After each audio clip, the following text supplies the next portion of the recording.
Yes, sir. It is Wednesday, March 24th, the year 2021, and Blue Wire Hustle proudly presents All Eyes on Cleveland. Tonight, we are at a point in Brown's free agency and the offseason here where it's time to kind of take inventory and look at where we go next. And that's exactly what we're going to do tonight with special guest, the one and only Jake Burns. Jake is a film analyst and football writer over at the OBR, host of the OBR Film Room Breakdown, also of the Blue Wire family. Let's bring Jake on here. Jake, how are we doing tonight, sir?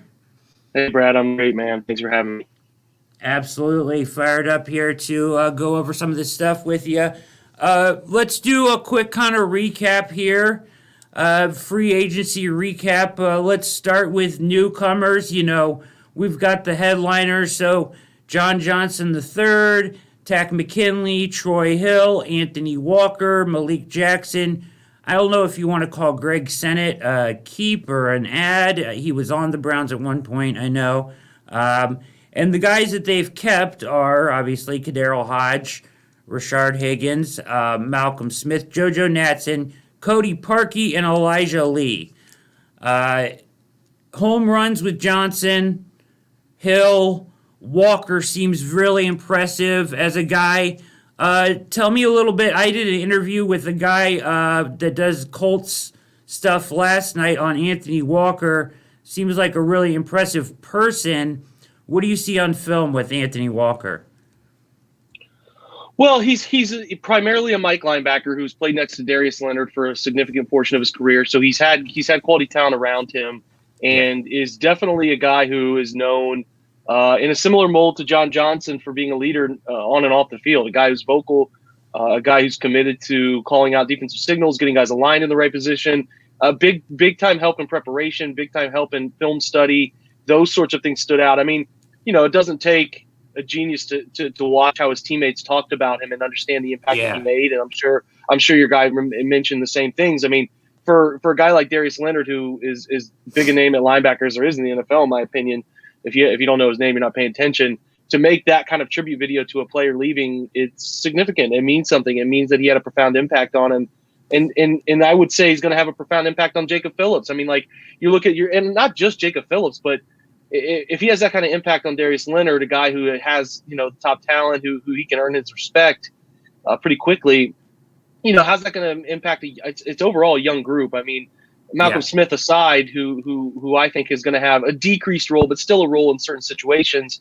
You know, how does he rub off on Jacob Phillips, especially because that's kind of the guy you pigeonhole as maybe the future of the Mike linebacker position in Cleveland. He might play Will. I'll be interested to see. Making definitive claims on where these guys are going to play right now is a little rough. I think. Listen, I think Walker's going to be the Mike, and then, you know, people kind of had the idea based on how well Jacob Phillips filled in for B.J. Goodson late in the year and had his most productive game, Week 17, and had a bigger role in the playoffs, that he would maybe step into the shoes and fill that Mike role. But that's kind of clear. They might shift him out and make him more of the modern Will. So a guy who can play with speed, a guy who can run well, can get into coverage, maybe not adept at feeling out coverage, but they plan on Anthony Walker helping with that, helping with preparation, helping with knowing where to be, all of those things to lighten the burden on that room and teach them. And teach not only Jacob Phillips, but teach Mack Wilson, who's trying to hang on to his career here. Yes. He's trying to find a role, whether that Mack is the second Mike linebacker or whatever they decide to do with him.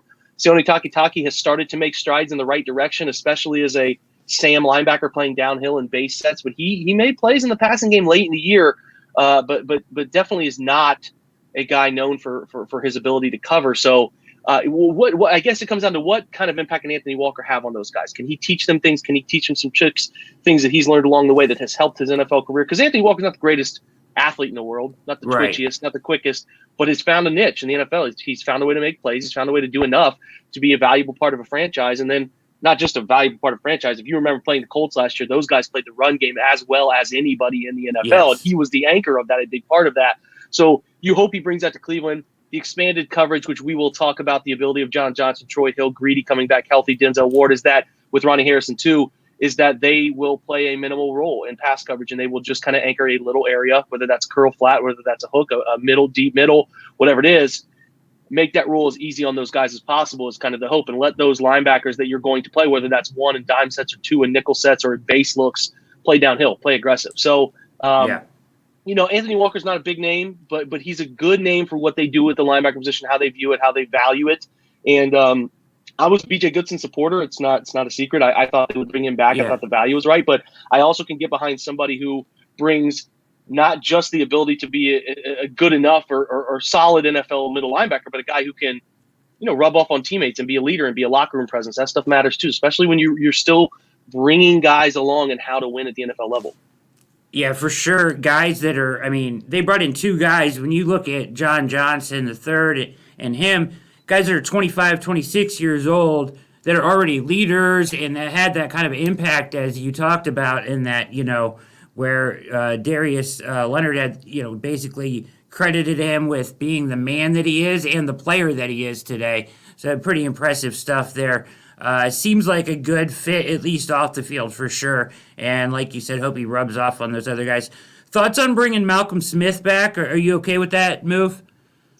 Yeah, a guy who if you need, I'm guessing how they view this is we want Jacob Phillips to be our will. If he cannot handle that role because they did not get a great answer on it due to the knee injuries last year, if he cannot handle that role, we need a backup plan and a guy that has proven to be a respected player in coverage, athlete that can move in space, feel out routes, make an impact in coverage, but can play the run game a little bit okay too. So as far as like a safety plan, it's a fine and the contract's minimal.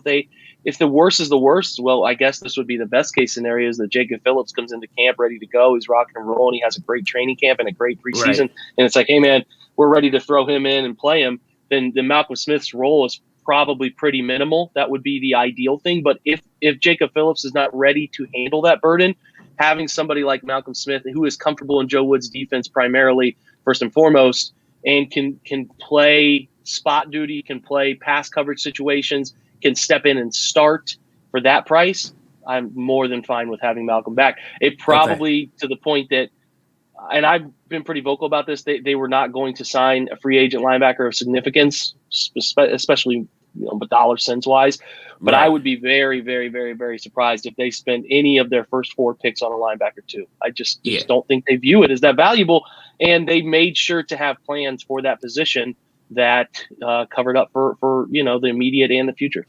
Yeah, it seems like Walker is that solution there, and I agree with you. I don't think they'll extend any further, at least with valuable assets to address that. I think they probably have a check, next to that as far as that point goes. Bringing Cody Parkey back, I hate talking about kickers, but it is kind of it's a difficult question. Do you have an issue with bringing Cody Parkey back? There's a benefit to it, like it's so hard to kick in Cleveland, so anybody that's kicked in Cleveland, you almost want to bring them back because there's something, that's real, right? The experience of kicking there is real. But his numbers weren't bad. It's a good season for him, right?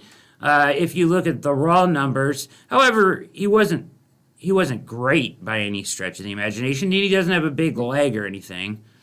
No, I think you see Kevin Stefanski's aggressiveness in 4th down situations, especially when they cross the 50-yard line. Like, that's who he wants to be. So I don't think they're ever going to challenge Cody's leg deep shot-wise. Now, like, could there be a moment where they need a 55-yarder in a big game to win it? Yeah, that would probably be difficult to swallow. But for the most part, they don't want to push his leg anyway. They don't want to play football that way. So my opinion on how they would sit around and discuss this is was Cody good enough last year? Yeah. Could he be better? Could we have a better kicker? Sure. We will always be scouring the market for a better kicker. We will be bringing in people. We will be challenging him, bigger leg, whatever. But it's nice to have a guy back who's familiar with Cleveland, familiar with the win, familiar with the situation in the division now. And not his first rodeo in Cleveland as well. So it's like I'm totally fine with it. I think he's accurate where he needs to be accurate from. If he has a fall off, it's a minimal commitment. You can look at bringing in other kickers at that point. But, you could do so much worse than what he did last. Could you do better? Sure.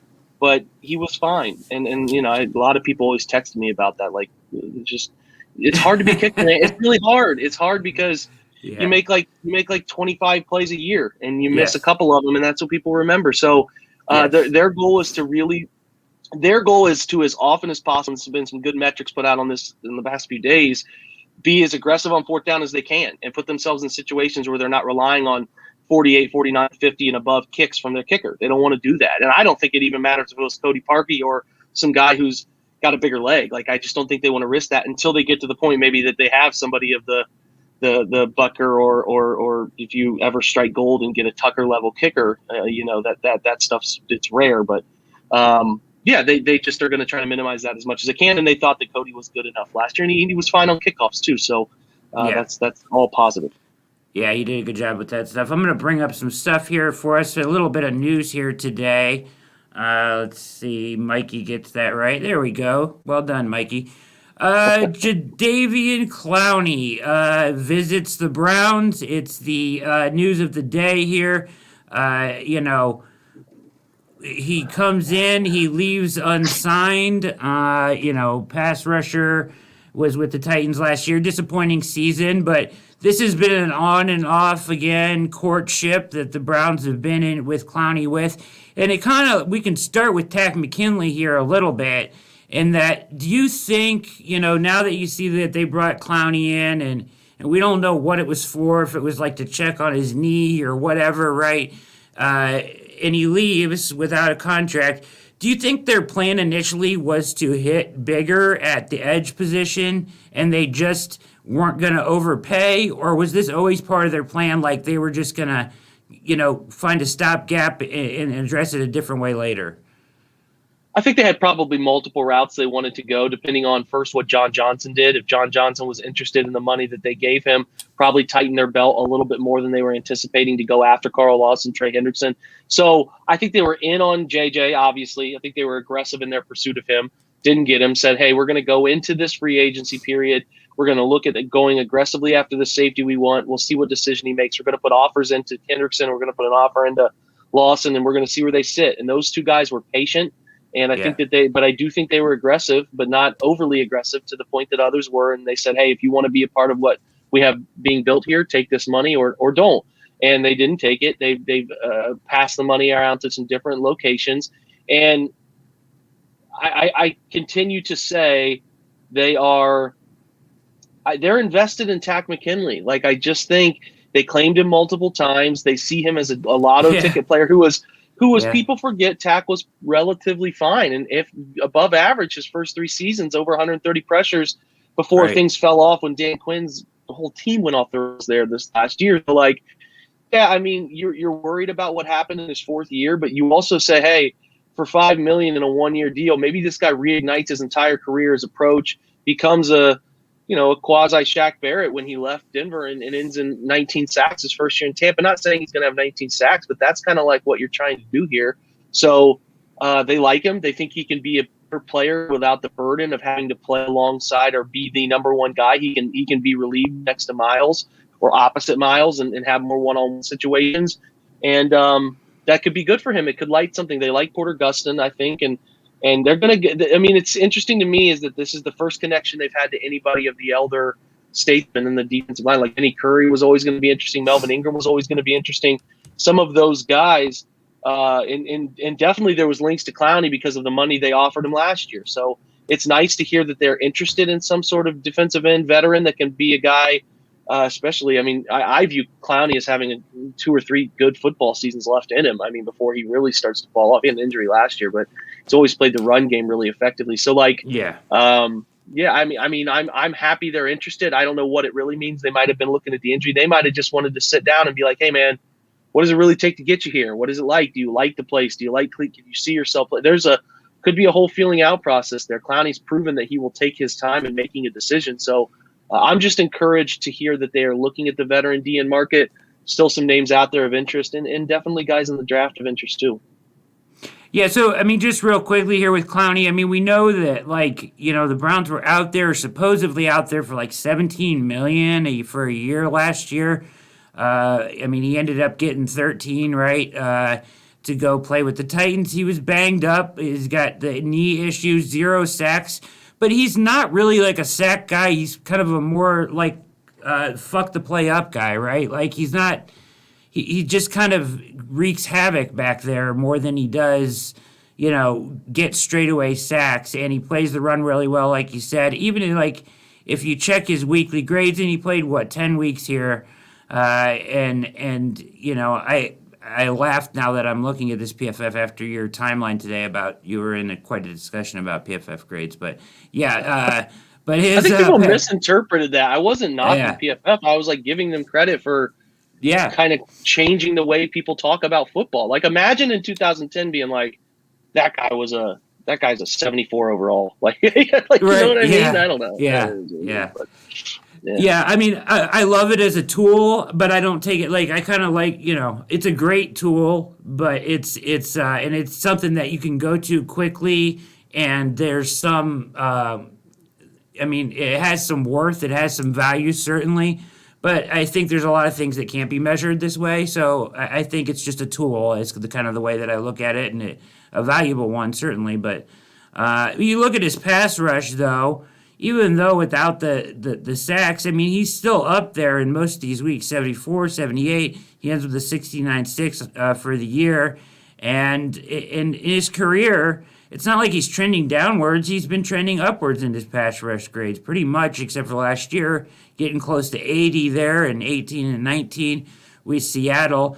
So, I mean, the ultimate question here, and I can kind of skip over this because we already talked about it, is he leaves without signing. We don't know why he was there. The ultimate question is, what really is his asking price? I mean, this guy is known to ask for a lot of money, right? I mean, don't you think he's probably asking for upwards of $10 million again? And why would the Browns even mess around with that when there's like a Carlos Dunlap out there who, for me, I'm really interested in?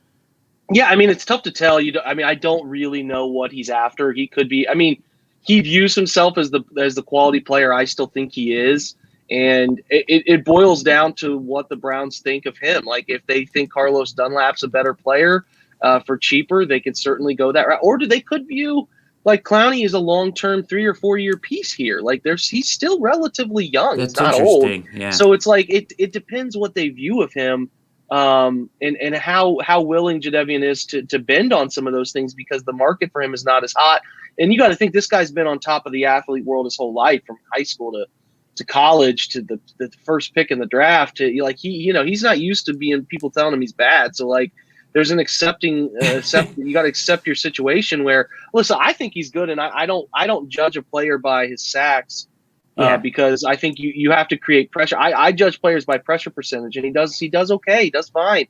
He gets close. And I mean, you affect the quarterback as much as anything, getting close and changing their eyes and changing their direction and changing their footwork. And yeah, you would want him to have a 15 sack season, but go watch 90% of sacks in the NFL. They're not plays that guys always make. They're a quarterback moves into their direction, and that's why the sack happens. And the guy bails the one direction, and you're right there to make it's not always cut and dry. So does he get pressure on the quarterback? Yes. Does he play the run game fine? Yes. Okay, well, he can be on my football team. So if they can make the money work, I'm not going to stress about it, because I think they have people in that front office who know infinitely more than myself and folks on Twitter do, and they have a plan.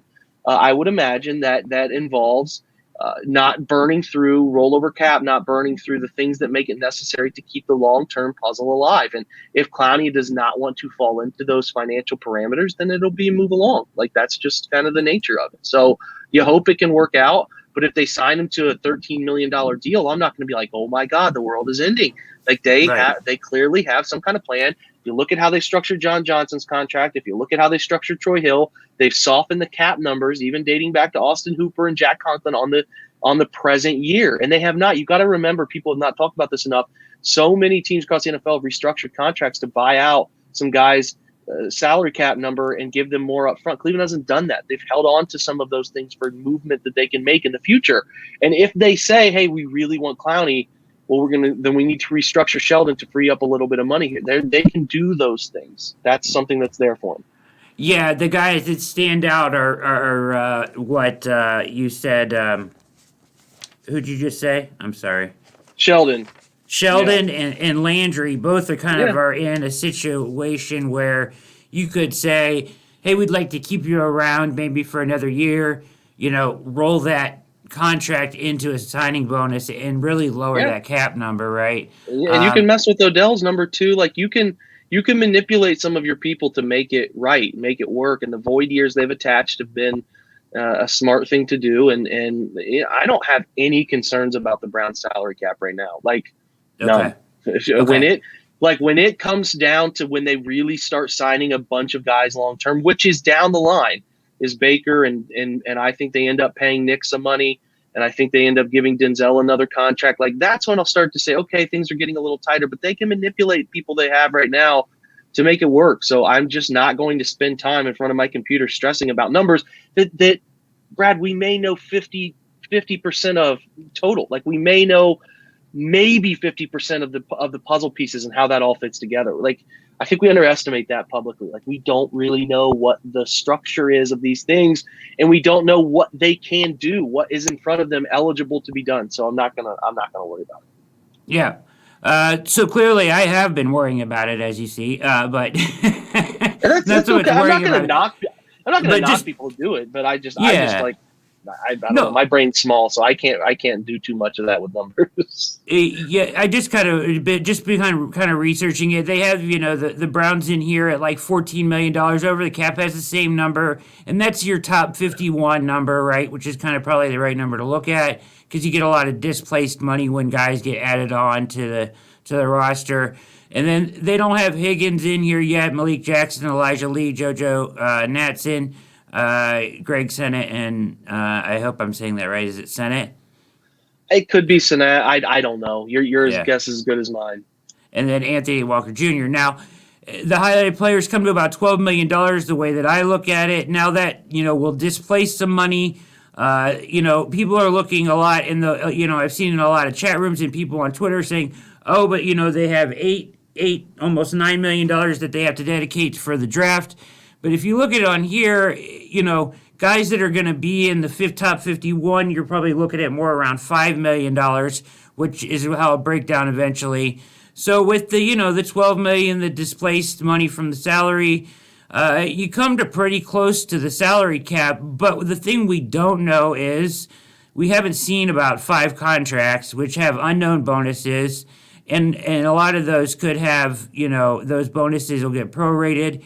And we kind of broke down the Troy Hill here deal a little bit of a way to kind of show people that, and you can help me with this here a little bit, it just how that these deals can be signed, especially this offseason with the cap crunch, where teams can pay, $2 million cap hit this year and still sign the person to a significant deal like they did with Troy Hill, where on the surface it looked like 4 years, $48 million, right? But really it's 2 years, $9 million, right? Or 4 years, $24 million, I meant. And it's 2 years, $9 million guaranteed. And what they did was put those, the 2 void years on. You get the $9 million guaranteed. They give them a $1 million base this year, give them 3.5 and a signing bonus. And those 4 years and the 2 void years altogether allows them to prorate that signing bonus into $875,000. So your cap hit is actually $1.8 million. And a lot of teams are doing this with all their guys. It's actually almost laughable when you look at like the Taysom Hill deal where, they made it look like it was a monstrous deal and it really was just a restructure, right? There was no new money on it at all. So if you look at stuff like this, then maybe a Clowney deal or a Carlos Dunlap or somebody in free agency is possible. So ultimately, I guess my question for you is, do you think they're done in free agency? No. I think they're going to pursue an outside corner in some form or fashion, and I think they're going to pursue an end. I don't know if it ends up being Clowney that they go seriously after, but they're going to pursue those 2 positions. I don't think they want to go into the draft feeling like they have to go get positions. They want to take the best player available at those moments. So I definitely think that they have figured out a way to press this thing, and they have a good feel for what they can do to continue to open more money if need be. And I trust them, Brad, and I think that they're going to continue to be floated around as a team that some guys are after. And I would not be surprised if they signed 2 more guys whatsoever. Okay. Along that thought line, let's take just a quick look with me here. Any names that jump off to you that you really like? I mentioned that I like Carlos Dunlap a lot. It felt like he had a real good resurgence there in Seattle. He seems to kind of fit in my eyes. I think Alden Smith might be worth like a lottery ticket chance. I mean, he played well, kind of fell off towards the end of the year. But these are your best available edge rushers here: Clowney, Houston, Dunlap, Ingram, Smith, and Griffin. Any of those you really like? Yeah, I mean, I would prefer Clowney or Dunlap above all else. I mean, Okay. Justin Houston would be fine. I just have no reason to think they're connected to him. Yeah. But they could. I don't. The only guy there that's not really of interest to me is. I mean, I like Melvin Ingram too. I don't think he had very good sack numbers last year, but he pressured people really well in 2020. And again, I think consistent pressure over the long haul ends up converting to. Yeah. I do think that he can be a particularly interesting player. And then, Alden Smith, can they trust him? Do they want that player around the locker room? I don't know. I'm not particularly interested, but Everson Griffin was really bad last year. I just don't see how either of those two guys fit. But if they just want a body, they could go get those guys. So, but I expect, in my opinion, Ingram, Dunlap, and Clowney are the guys I'd be most interested in. Okay. Let's go to the other, area probably of most need, which is the out wide corner. There's some guys still out on the market. Anybody here that jumps off the table? Malcolm Butler, Richard Sherman, which has obviously some experience with this, this scheme a little bit. Rashad Breeland, who I really liked watching in the playoffs. I like him as a player a lot, actually. Quentin Dunbar and Casey Hayward. Any of these guys jump off the page to you? Rashad Breeland jumps off the page to me as like a budgetary veteran who can play some press coverage when you need him to. And Casey Hayward is a veteran player who I still think can make an impact. And I don't know that his 2020. I know he's getting up there in years, but 2020 was a bad year for him. Is that a sign of what's to come, or is that a premonition he can have a bounce back year or two? Those veteran guys are of interest to me. And Steven Nelson still floats around on the market too from Pittsburgh. So, he's a name too to pay attention to for sure. Yeah, I don't have the trade guys on here. Like, I don't know. What about Danielle Hunter? Do you have interest in him at all? Yeah, man. Danielle Hunter's a hell of a football player. If they were really passionate about improving their edge position and said, hey, we're going to give up a second and a future third or something along those lines, more than happy to have Danielle Hunter in the Cleveland Browns uniform. He's phenomenal. You would have two premier edge rushers, man. Like, how they make the finances work would be particularly interesting, but yeah, I'm probably the least opinionated on don't do that guy out there. Like, if I can see your vision and your reasoning for why you think it's going to work, I'm fine with it, because it's kind of like, who am I to tell you that was stupid? I don't know if it's stupid till I see it's stupid. So, I don't I don't have any reason to think not adding Danielle Hunter. If you're going to add, you could starts to get a little questionable about paying two defensive ends that much money, how that works. But if they're that good, you can sacrifice at some other positions and try to make it work. So, it's hard to see them paying that much money, especially with Danielle, who wants more money even on top of that. But right. That's why he wants out. Yeah.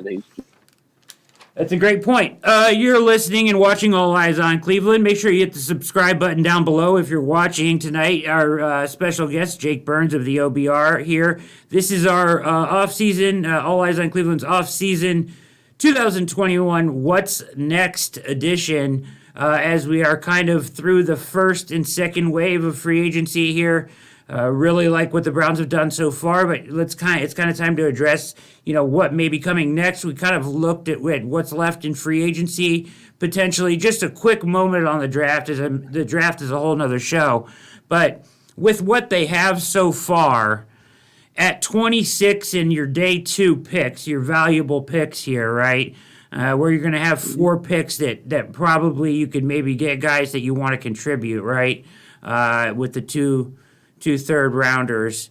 At 26 and beyond, do you want, I still look at 26 like I want my long-term edge there. Do you feel like they are looking at things like that, or do you feel like they've set this up so they can just take best available? And people are always saying best available, but the best available kind of has I don't know how you feel about best available in general. It kind of has an asterisk next to it for me. It's kind of best available considering what you have on your team, right? Sure. I mean, you don't want to be at 26 and have the highest grade on Mac Jones and take the quarter. Like, yeah, I mean, you have to. Right. There are parameters there, but I mean, here's what I would like. This is my view on it. You have positions you value: corner, defensive end, wide receiver, offensive tackle, quarterback, and then you're like, okay, if one of those guys that we grade really highly are there, and maybe guys that we have at other positions of value, even if they're positions you think you do need eventually, are not there. So, like for example, there's a lot of defensive ends I like: Azeez Ojulari, Kwity Paye. There's some guys, Gregory Rousseau, that I would be interested in at 26. If they're not there and the corners like J.C. Horn, Patrick Surtain, Asante Samuel have gone, I'm not going to be upset if they take like Rashad Bateman, the wide receiver, or Elijah Moore because they think they're the best player there. Like, I'm not going to get bent out of shape about that. I want value positions, and I want the best player you think is at those positions. So, yeah, I mean, I don't think they're going to sit there and take a linebacker. I don't think they're going to sit there and take. I would be pretty surprised if they took a defensive tackle like Christian Barmore, but like, I'm just they have these positions I think they're limited to. If the value is not there for a guy they like in that spot, they could trade down. It's certainly logical, but I want them to take the best player there. If it's Trevon Merrick because they have him graded extremely high, take him. Like, I'm fine with that. I think you go into that and you're like, okay, wait, our top 3 ends are gone, but we really have to get an end here. So maybe we take, Jalen Phillips here because that's the next guy we have. Even though we have a second round or third round or fourth round grade on him because of the injury issues, concussion history, we got to take an end here. Or we'll take Joe Tryon even though we have a round 2 grade. No, man, like, take the best player there at important positions. That's what I want you to do because, in my opinion, Brad, they don't have an answer after 2021 at wide receiver. A lot of moving parts there. A lot of contracts that are going to be up. They don't have an answer on the opposite defensive end after 2021 still. Don't have an answer long-term at defensive tackle after 2021 still. So, like, go get those guys. They need an outside corner. They like Greedy, but you don't know what you have still. Go get those guys at those positions, and don't worry about we have to have an outside corner here or we're not going to be good. No, that's never what you want to think. I want to go into the draft and say, I don't care necessarily about 2021 in terms of what our team needs to win because we have that answer. We have those pieces in place. What we want to do is get to this point and evaluate what's the long term of this position look like. Is this an important position to winning football games? And is this the best player available at that moment? Take him.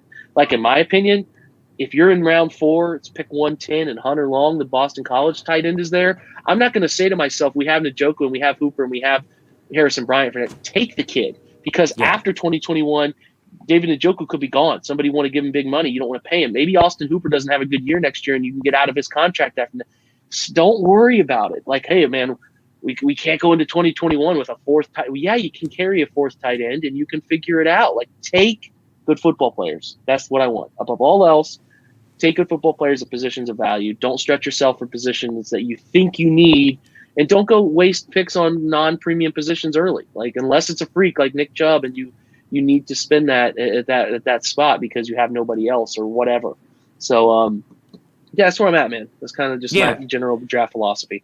Yeah, no, that's exactly what I was going for, and I'm glad you laid it out that way. It makes a lot of sense. I mean, you look at the receiver position, like you said, you're going to need an answer there eventually, and even I would go as far as to say, like, later in the draft, maybe not so much at the beginning, but on the offensive line, you're going to have some tough questions to answer in the future here in the next couple of years. You know, it doesn't hurt to get a good young offensive lineman at some point in the draft as well. Well, J.C. Treader and Joel Bitonio are not getting any younger, and if you want to have contingency plans there, I'm more than open to considering an interior offensive lineman around pick 4 or 5. I think that's a wise area to start looking. I mean, Nick Harris is fine. He fits the scheme they run, but he's small, and I thought he had moments in that Giants game, but he was exposed against the Jets. He's too small to play guard. He can only play center. And I have genuine questions about how stout he can be to play center still too a little bit. So I'm not settled because they took Nick Harris last year and they think he's I need more. I need more for sure. And I hope they're interested in that. What's your reasonable dream pick at 26, Ojulari? Well, it was J.C. Horn, and then he tested like an unbelievable freak of nature. 10.0 RAS score today, which is just out of this world. So he's probably off the board. I had been a staunch J.C. Horn believer at that pick 26, and like I don't know that I have a must take guy. There are guys who are good at this in terms of like they'll peg them and rank them, and I'm not a draft guru by nature. Like I'm a Browns film analyst who can also look at like draft guys and like them or not. Like I there's a bunch of guys. Asante Samuel's fun. If you look at defensive end, I mean, I certainly like Aziz. I think he's going to be a good NFL player. Young, can keep getting stronger, bigger. Good. I think his bend is better than people give him credit for. He's got a great cross chop move. Like I'm more than fine with him. If Kwity Paye slips, I'm more than fine with Kwity Paye. I'm more than fine with Barmore if they like him enough. I think he's got like interior pass rush skills are so rare, and he can do that stuff really well. So I'd be fine with him. As far as corners go, like Greg Newsome, the Northwestern kid, is fun. Yeah. There's some weird rumblings about Patrick Surtain from Alabama falling a little bit. I don't know the truth to that, but I mean, Caleb Farley, the Virginia Tech kid, also with the back stuff. I'm open to so many names at those important positions. Like people are going to keep saying Devontae Smith is too small to ever be a really good NFL wide receiver. Then let him slip to 26 and welcome in the front doors of Berea. Sure. Like Rashad Bateman, Elijah Moore. Those guys are wide receiver talents that I'd be fine with in round one. And I even like Terrace Marshall too, the kid from the unknown kid from LSU. I like a lot too. So, but I also understand that down the line there's some good wide receivers in this draft who can be fine too. So like I'm fine. It's hard to get me fired up about a first-round pick unless it's something that I'm like, well, I shouldn't say that. In the past, it's not always been that way. But since like at 2017, I've been fine. Yeah. It's since like 2017, I've been fine. But yeah, we'll just have to see what their plan is. We only have 1 year of evidence from Andrew Berry, and people like to make definitive things about what they'll do. And while I think I've tried to avoid that as best I can, I think that we've seen guidelines from Depot through his time with Sashi and kind of the way Andrew handled his first year, but they could shock us. They could take JOK at 26 if he's there because they just like the flexibility of him, even though he's labeled a linebacker, he can do a bunch of different things. So they could really like him. So I don't know. I can be talked into a lot of different things once. I don't study these guys like crazy until after the draft because I don't want to waste my time studying 14 different prospects that they're not going to take. It's just like I have the son, I have valuable time. So you pick the guys, I'll look at them and tell you whether I think it's a good pick or not. So, maybe I'm the guy you check back in with later, but there's a bunch of guys I'd be fine with there. I like that philosophy, right? Why study a bunch of guys that aren't going to play for your team? All right. Some guys have that time. Maybe I'll have that time later in my life. But right now it's like I got to really, really calculate it with my minutes. Yeah, no, I feel you on that one. That's good stuff. And it doesn't make it any easier for you on J.C. Horn that you're really high on, that he comes out and says that he's talked to the Browns. They're a team on the come-up. It would be a blessing if they drafted him. That just makes it sting a little worse, right, that he's probably going to go up the board on his pro day Zoom talking about the Browns. That was interesting.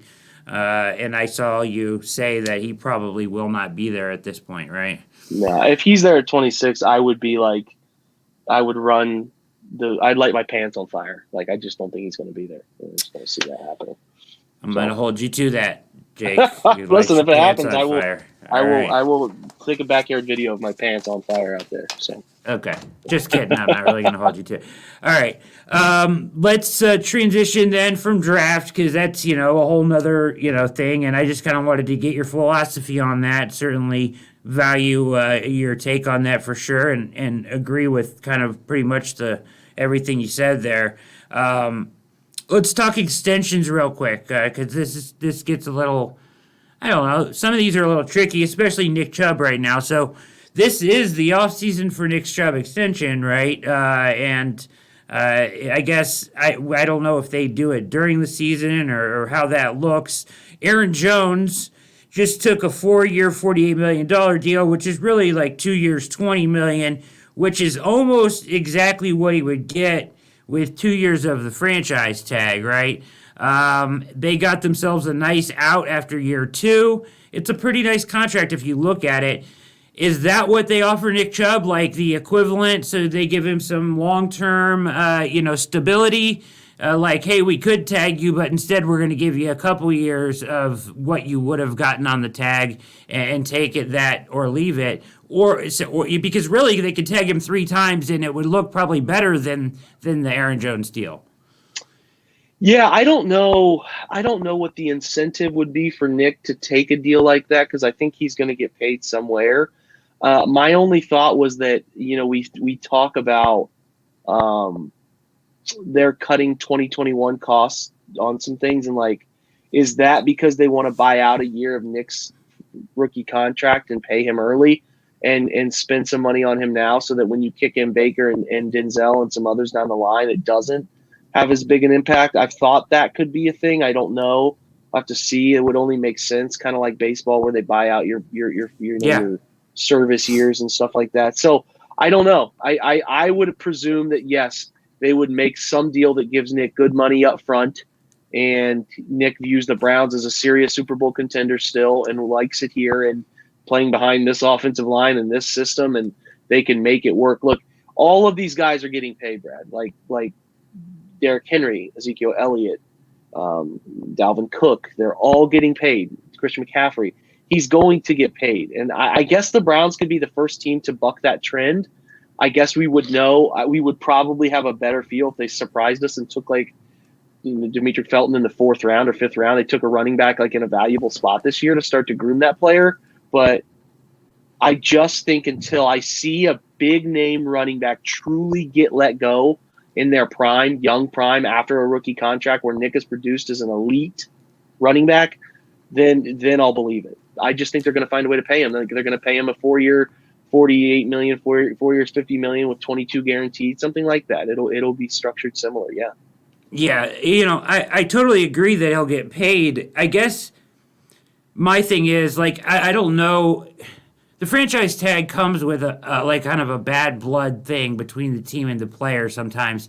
Like, do you think they want to avoid that altogether? Because if they really wanted to get, cutthroat about it, they could say, listen, we can where the exclusive franchise tag is at for the running back is pretty cheap right now. Like, you can get 7 years of Nick Chubb and do it year by year with the franchise tag and probably pay less than you do through that contract, is what I'm saying. So, like, nobody can even answer that if you do it year by year. Like, what's to keep them from playing cutthroat and keeping him for 3 years on the tag? Is that just a relationship thing? Yeah, I mean, I guess it could be. Running backs don't like to linger for year to year when it's such a position that you could get hurt, and it's a position of extreme volatility. So probably is something that you want to avoid because you want to show Nick as a reward. I mean, not just because of that, but you also think Nick has shown no signs of slowing down, and like he's going to probably be good through year 5 and 6, and then it's like after years 5 and 6, we'll say, okay, where are you here? If you're still playing at that lead level, then we'll pay you the rest of your deal. But the trend seems to be that you want to avoid it for rookies that are elite players and pay them so that you can kind of structure some different things around them and look at where you're going at other spots too. So I guess if it got to the front, let me say it this way. I'll put nothing past this front office. They could truly go all in analytics and say, we're not paying a running back big money. We're just never doing it. That would not stun me. I would be, again, I use these words carefully. That would not stun me. I would be surprised if they let Nick go, but I would not be stunned like if he was like they just didn't sign up to another deal. But I think that they would probably implement that franchise tag before that would happen. So they value Nick. They should. There's no reason not. He's an elite guy, and they should. The way their offense is structured is built around a really good running back tandem, and I hope they keep him.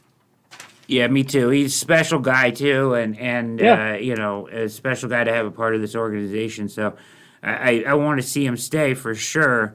I just wonder how they're going to go about that. So that's interesting. Get your thoughts there. Let's talk Baker's extension real quick. I mean, the quarterback money. Dak gets the monster deal after really mishandled in Dallas his contract situation. I mean, getting hurt actually benefited him because they looked Yeah. so bad without him, right? And who would have thought that? But, Baker's extension, it doesn't seem like it's going to come this offseason. They could probably save some money if they did it this offseason. Like if they beat the Bills and the Ravens to the table, they could probably save a couple $1,000,000 here and there, which is, a player every year or whatever. But are they more about just seeing more data points on Baker before they sign him to that deal? Or is this, what do you think on that? Is that why they're waiting, you think? Or is it just, are you even sure they're waiting?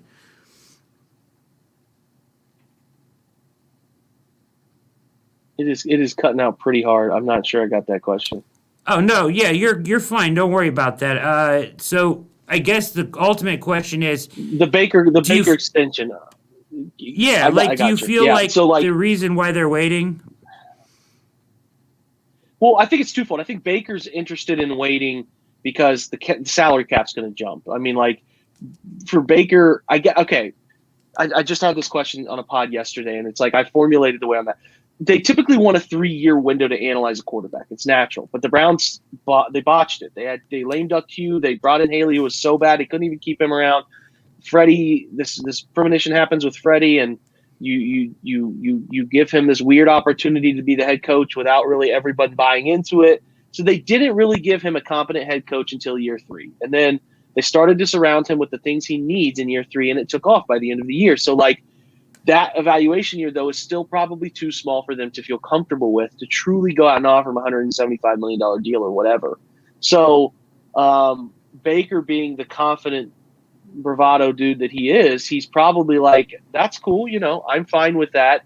I don't really want to sit down and agree to anything quite yet either, unless you blow me away with the money. I would rather go out next year, throw for 4,000 yards, 35 touchdowns, 6-7 picks, and then come to the table with real bargaining power in a year in which the salary cap jumps significantly, and then it's going to keep jumping in the future. So, like, I know that we're talking about this year. If he signed a deal, it wouldn't even impact this year. So, like, that's probably silly to think that way. But, like, I think that he's probably – let me put it this way. If they signed him in a month, I wouldn't be surprised. They think he's going to keep being really good, and Baker wants to get paid. Cool. I could see that working out for everybody. That's fine. I could also see them sitting around the table saying, hey, we liked Baker. We loved what he became by the end of the year. We actually put Baker in situations where Baker had to continue to show he could carry the team. And I thought they were purposeful about that, Brad. I want to be clear. Like, I really thought they were putting him in situations where he had to carry them in big moments, and he proved he could. He had a great last 2/3 of the season, and that was great. And they're like, well, we love this data, but we would like to see it for another year. You go out, and there probably is conversations having with his agent, like, we love Baker. We're going to pick up his 5th year, and if he goes out and does it again next year, he's going to pay. We're going to pay him. And people shouldn't be pissed, like, well, we should have signed him the offseason before because I saw this coming, and now we have to give him $50 million extra. Who gives a shit, Brad? Because that means he's really good. And you don't really care because he is the face of the franchise. He's a top 5 quarterback in the league or whatever, 5 or 7 quarterback in the league, and you can win a Super Bowl. So stop caring about money that's not your money. They're going to be fine. They'll figure out a way to make it work. And you should never be upset they didn't sign him the offseason before because, in my opinion, that's your front office being smart. That's them saying we need more data, and that's them trying to avoid a situation. And I'm not predicting he's going to get into a situation like Carson Wentz or Jared Goff. I'm not saying that, but that's what you want them to do is do their due diligence to make sure that doesn't happen. Because the worst thing in the world would be to pay Baker $150 million guaranteed, and then he goes out and has another season like his second year, and it's like, oh my God, now we're locked into this, and what do we do? You don't want them to do that. And while I believe Baker will have another great year, I won't care after 2021 if he has a great year and they go to the playoffs and they go crazy because they're winning football games, man. And that means your quarterback is really good. And who cares because you have a really good quarterback? It doesn't matter. Pay that man his money and go win. So that's like where I'm at with it. People are stressing about it, and it's like, nah, man, this is a win-win for everybody, in my opinion. Patience on this thing is key. They'll pick up his 5th year, and they'll see where they're at after the 4th year. If he blows it up and they have to pay him really well, cool, because he blew it up and he's freaking good. So cool. Fine by me. It's a great problem to have. Jake, you've been fantastic as always. You are a gentleman and a scholar. You're just the best follow on Twitter. If you're a Browns fan, go follow him at Jake Burns 18. Is that right? I just pulled that off the top of my head. Is that correct? I think it's Jake_Burns 18. I don't know. I made it a long time ago. You're too kind though, Brad. Thanks, man. Big fan of yours. You know that. Good dude. You've helped me out in many ways. So any time you need me, I'm here, bro. You know I'm going to take you up on it. Thank you again, sir, and have a lovely evening. You too, Brad.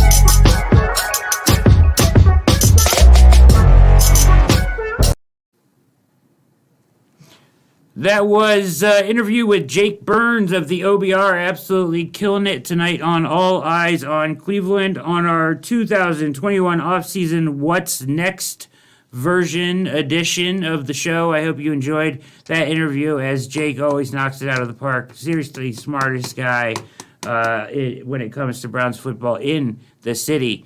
A couple things here on the way out. So, gonna do a mailbag show. We may tentatively have a show with Nick Shook tomorrow night. That's in the works, maybe potentially. So Mikey's working on that. I'm working on that. But if not, we'll get him next week on the air. We also could have a huge surprise in the future here. A super monster guest potentially coming for All Eyes on Cleveland. We're trying to work it out, and hopefully we can, because it would be huge for the show. If you got a chance to watch the show tonight and liked what you saw, please hit the subscribe button on our way out. You have no idea how much it helps us. Two things I want to talk about real quick. David Njoku, I still think potentially could be on the trade block for the Browns. I think that it very possibly could be a draft night trade. Another thing is that they are carrying 9 draft picks into this draft, and there is no way they're going to carry 9 players onto the roster. So potentially some of those later round draft picks maybe help move them to get in position to get guys they really like in rounds 3 and 4 where they have 2 picks. Maybe they use a pick in 3 or 4 to get up somewhere in round 2 or 1 even. A space or two to get a slot or two to get a guy that they really, really like. I think that is not out of the question. Jake's draft philosophy was absolutely nailed it tonight. You know, take the best player available of positions that you value on your team. And the Browns have put themselves in a position to do that. Although I am interested to see how they address this edge position and, of course, wide corner, which is where they still have need. They need depth and a long-term solution at edge, and they certainly need depth at the wide corner because you really don't know what Greedy's going to be at this point. But I think Njoku could be on the move.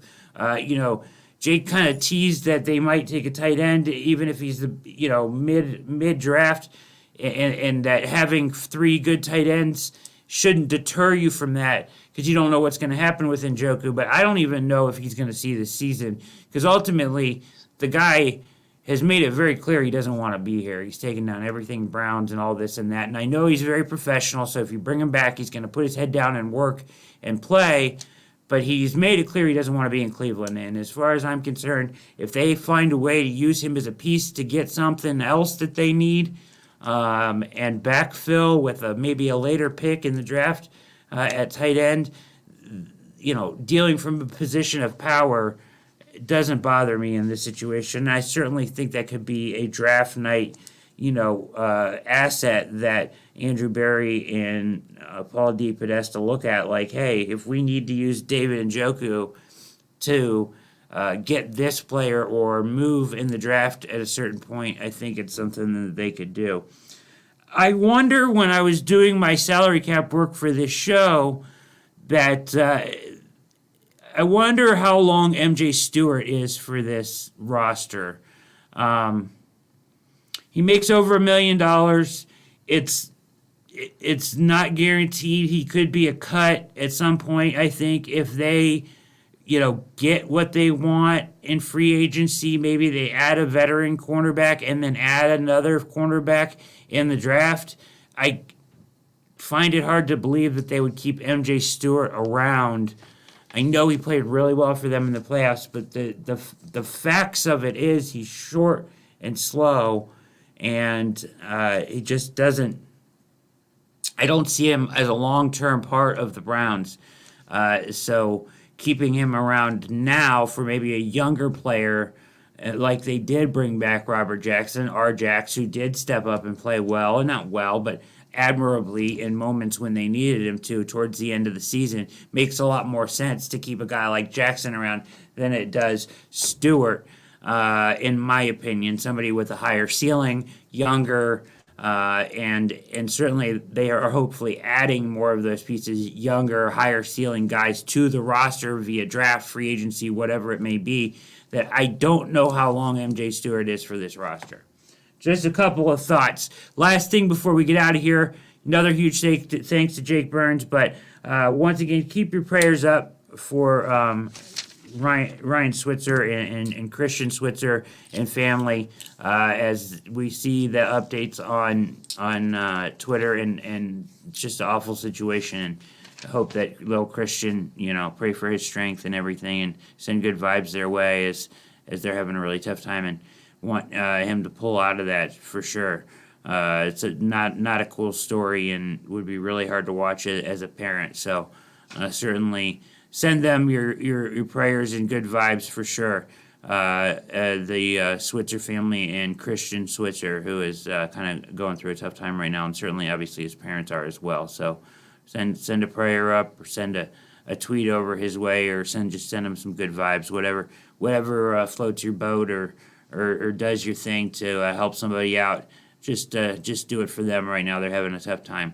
Hey, this has been another edition of All Eyes on Cleveland. Mike, you knocked it out of the park. Jake Burns killed it. My name is Brad Ward. We thank you for watching. Please hit subscribe on your way out, or watch the podcast where all popular podcasts are found.